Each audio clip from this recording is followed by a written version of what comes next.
Assalamualaikum warahmatullahi wabarakatuh. Halo semuanya, di video kali ini saya akan bercerita tentang sebuah film horor yang berjudul Rambut Kafan. Tapi sebelum saya mulai ceritanya, jangan lupa ya buat kalian yang belum subscribe, ayo buruan di subscribe dulu channel Kita Film.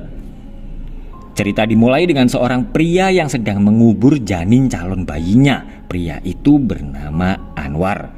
Istri Anwar yang bernama Mirna sedang dirawat di rumah sakit karena dia baru saja keguguran. Mirna merasa kalau mereka mungkin ditakdirkan tidak bisa mempunyai anak laki-laki karena dia sudah keguguran 3 kali. Putri mereka yang bernama Tari lalu datang untuk melihat keadaan ibunya. Setelah pulang dari rumah sakit, Mirna jadi sering melamun. Asisten rumah tangga mereka yang bernama Tini lalu datang membawakan sarapan untuk Mirna. Hari itu adik Anwar yang bernama Suban datang untuk menanyakan soal rumah warisan orang tua mereka. Tapi Anwar berkata kalau rumah itu tidak akan pernah dijual. Sebelumnya Anwar sudah pernah memberi bagian kepada Suban, tapi adiknya itu menolaknya. Anwar menjelaskan kalau dia tidak akan menjual rumah itu untuk menghormati perjuangan kedua orang tua mereka. Suban tetap meminta agar rumah itu dijual karena sebelum meninggal ibu mereka menyuruh untuk menjual rumah itu. Mendengar itu Anwar lalu meminta Suban untuk bersabar. Karena kuliahnya sedang libur, Tari pergi ke kantor dan bertemu dengan temannya yang bernama Vida. Perusahaan iklan itu adalah milik Anwar dan Tari sebagai CEO-nya. Vida lalu mengenalkan Tari dengan Navi. Dia adalah model untuk proyek iklan terbaru mereka. Robert menjelaskan kalau klien mereka untuk iklan itu adalah seorang yang kaya raya, pemilik perusahaan Loro Joyo Buwono, yaitu sebuah perusahaan yang menjalankan bisnis kecantikan, dan pemilik perusahaan itu bernama Gendis Puspoyo Kusumo. Anwar adalah seorang pengusaha sukses yang memiliki sebuah perusahaan kosmetik. Saat rapat, Anwar berkata kepada para pegawainya kalau dia ingin perusahaan mereka bisa menembus pasar dunia. Tari sedang kebingungan karena kunci mobilnya ketinggalan, sementara dia harus buru-buru pulang. Beruntung ada Navi yang bersedia mengantarnya pulang. Sekretaris Anwar yang bernama Sonia memberitahu kalau jam 3 nanti ada rapat dengan wali kota. Melihat sikap Sonia, Anwar lalu berpura-pura menelpon rekan bisnisnya. Sesampainya di rumah, Tini memberitahu kalau Mirna mengigau dan terus memanggil-manggil Tari. Saat di kamar, Tari heran karena ibunya terus memanggil nama Suban. Saat akan pulang, Anwar ketakutan karena lift tiba-tiba mati dan dia mendengar ada suara tangisan bayi. Sesampainya di rumah, Suban marah-marah karena Anwar telah mengganti kunci rumah orang tua mereka. Suban berkata kalau ada orang yang mau membeli rumah itu, tapi Anwar tetap tidak mau menjualnya. Tari meminta ayahnya membawa ibunya ke dokter. Dia lalu bercerita kalau saat mengigau ibunya terus memanggil-manggil nama Suban. Tari curiga kalau Suban telah mengguna-guna ibunya, tapi Anwar meminta agar Tari tidak berpikir seperti itu. Mereka berdua lalu masuk ke dalam kamar dan melihat Mirna sedang menarik-narik rambutnya yang rontok. Melihat kondisi ibunya, Tari tetap yakin kalau Suban telah mengirimkan santet kepada ibunya. Tapi Anwar memintanya untuk tetap tenang dan dia akan berusaha mencari solusinya. Vida menelpon Tari agar dia memeriksa hasil desain mereka, tapi jendela tiba-tiba terbuka sendiri dan Tari melihat ibunya sedang berada di luar. Tapi saat Tari keluar rumah, Mirna tiba-tiba menghilang. Tari bercerita kepada ayahnya kalau dia melihat ibunya sedang di luar rumah, tapi Anwar berkata kalau Mirna dari tadi ada di kamarnya. Anwar lalu menyuruh Tari menjaga ibunya karena dia akan ke bandara untuk menjemput rekan bisnisnya. Sementara itu, seorang dukun sedang melakukan ritual untuk mengguna-guna Anwar dan dia bekerja atas perintah dari Sonia. Dia meminta Mbah Dukun mengirimkan pelet agar Anwar menyukainya.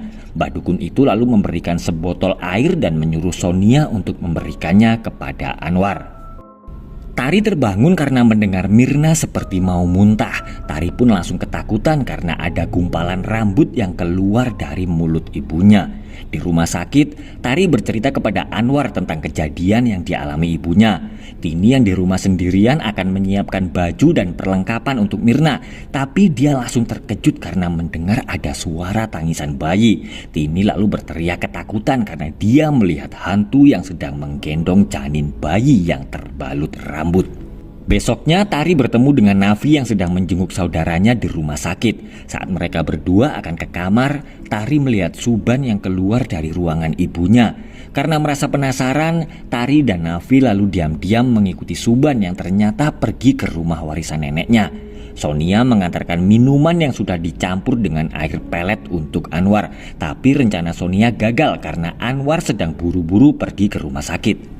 Tari tetap yakin kalau sakit yang diderita oleh ibunya bukanlah penyakit biasa. Dia menduga kalau Suban telah mengirim guna-guna karena ada hubungannya dengan rumah warisan itu. Tapi Anwar berkata kalau Suban tidak mungkin berbuat seperti itu. Tini heran karena dia melihat Suban yang diam-diam naik ke lantai atas dan masuk ke dalam kamar Mirna. Malamnya, Navi diam-diam pergi ke rumah nenek Tari dan dia menemukan sesuatu, yaitu kuburan janin Mirna. Ternyata Navi adalah anak buah Gendis. Dia membawa kain kafan janin dan rambut Mirna karena Gendis akan menggunakannya untuk ritual pesugihan. Sebelumnya, Navi diam-diam telah masuk ke dalam kamar dan mengambil rambut Mirna saat Tari sedang keluar. Gendis lalu menggunakan kain kafan dan rambut itu untuk membangkitkan leluhurnya dari kegelapan. Mirna yang terbangun tiba-tiba melihat ada kain kafan yang tiba-tiba membungkusnya. Kain itu mematahkan tulang-tulang Mirna dan membunuhnya sebagai tumbal untuk Loro Joyobuwono. Tari yang masuk ke dalam kamar lalu menangis karena melihat ibunya telah mati dengan keadaan yang sangat menggenaskan. Anwar menolak saat pihak rumah sakit akan melakukan pemeriksaan tentang penyebab kematian istrinya. Sementara itu, Tari yang sedang di kamar mayat langsung terkejut karena melihat jenazah ibunya yang berubah menjadi mengerikan. Mirna akhirnya dimakamkan malam itu juga dan Anwar melihat jenazah istrinya yang tiba-tiba berubah menjadi mengerikan. Suban yang sedang di rumah orang tuanya melihat ada yang telah membongkar kuburan janin Mirna. Suban lalu merusak pintu dan masuk ke dalam rumah, tapi Tari tiba-tiba muncul dan menyerangnya. Tari kemudian mengikat Suban. Dia marah pamannya itu telah mengguna-guna ibunya sampai meninggal. Tari yakin kalau Suban adalah pelakunya karena di rumah itu ada benda-benda untuk melakukan ritual. Suban lalu menjelaskan kalau dia hanya memeriksa rumah itu karena ada calon pembeli. Suban juga berkata kalau dia menolak uang dari Anwar karena dia curiga kalau Anwar telah melakukan ritual pesugihan di rumah itu. Tari tidak percaya dengan perkataan Suban karena dia yakin ayahnya telah bekerja keras untuk mendapatkan semuanya. Tapi Suban berkata kalau hanya Anwar yang bisa masuk ke dalam rumah itu. Ternyata apa yang dikatakan oleh Suban itu memang benar karena Anwar telah meminta bantuan Gendis untuk melakukan pesugihan. Anwar mendatangi Gendis dan bertanya kenapa Gendis membunuh Mirna. Gendis lalu menjawab kalau itu adalah konsekuensi yang harus diterima oleh Anwar karena ambisinya. Tari menemukan sebuah buku yang berisi tentang ritual sesat pesugihan dan buku itu berjudul Loro Joyobuwono. Tari lalu menelpon Vida dan memintanya untuk mengirimkan berkas PT Loro Joyobuwono. Gendis menjelaskan kalau ibu janin juga harus dikorbankan agar ritual mereka bisa sempurna. Anwar merasa kalau Gendis telah mengorbankan Mirna tanpa persetujuannya. Anwar juga berkata kalau dia sebenarnya telah menyiapkan janin lain, yaitu janin darah dagingnya sendiri karena Anwar ternyata telah menghamili Sonia. Setelah melihat buku itu, Suban berkata kalau itu adalah milik Anwar karena hanya dia yang bisa masuk ke dalam rumah itu. Suban lalu memberitahu Tari kalau dia meminta hak atas rumah itu karena sedang butuh uang untuk perbaikan pesantren dan Suban tidak mau menggunakan uang hasil pesugihan untuk pesantren. Tari lalu terkejut karena melihat foto Navi sedang bersama Gendis. Sementara itu, Navi membongkar kuburan Mirna dan mengambil kain kafannya. Tini yang sedang di rumah langsung ketakutan karena dia mendengar suara tangisan bayi. Dia lalu segera berlari ke kamar karena ada kain kafan yang mengejarnya. Tiba-tiba ada rambut yang turun dari kipas angin dan Tini akhirnya mati dengan menggenaskan. Tari dan Suban akan berusaha menghentikan perbuatan Anwar. Suban memberitahu Tari kalau Anwar sebenarnya telah menghamili Tini. Saat di kamar, Tini bercerita kalau dia terpaksa melakukannya karena butuh uang untuk melunasi hutang keluarganya. Anwar akan menggunakan janin-janin itu untuk tumbal ritual pesugihan. Navi yang baru datang tiba-tiba memukul Anwar sampai pingsan. Ternyata Navi membawakan kain kafan Mirna dan rambut milik Tari. Melihat Anwar yang mulai sadar, Navi lalu berkata kalau Ki Lorojoyo membutuhkan darah Tari untuk keabadian setelah bangkit dari kegelapan. Tari meminta maaf karena dia telah salah sangka terhadap Suban. Sementara itu, Gendis akan memulai ritual pamungkas untuk membangkitkan leluhurnya. Tari dan Suban telah sampai di rumah Gendis dan mereka segera mencari Anwar. Gendis masih membutuhkan darah Anwar untuk ritual pamungkasnya. Anwar tiba-tiba mengambil pisau dan membunuh Gendis karena dia tidak mau menumbalkan Tari. Tapi ternyata Gendis telah kerasukan iblis Ki Lorojoyo. Anwar sedang dalam bahaya karena Gendis akan membunuhnya. Suban dan Tari yang berhasil masuk lalu melihat Gendis telah membunuh Anwar.